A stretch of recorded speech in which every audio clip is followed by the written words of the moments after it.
হয়।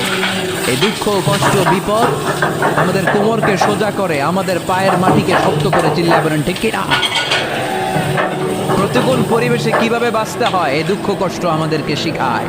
এজন্য মুমিন মুমিন বান্দার বৈশিষ্ট্য হচ্ছে দুঃখ কষ্ট বেদনা জ্বালা এগুলোতে সে আপসেট হয় না, সে হাল ছেড়ে দেয় না, সে ভরসা রাখে একজনের উপর। চিল্লায় বলতে হবে তিনি কে? কারণ মুমিন জানে রাত্রি যত গভীর হয়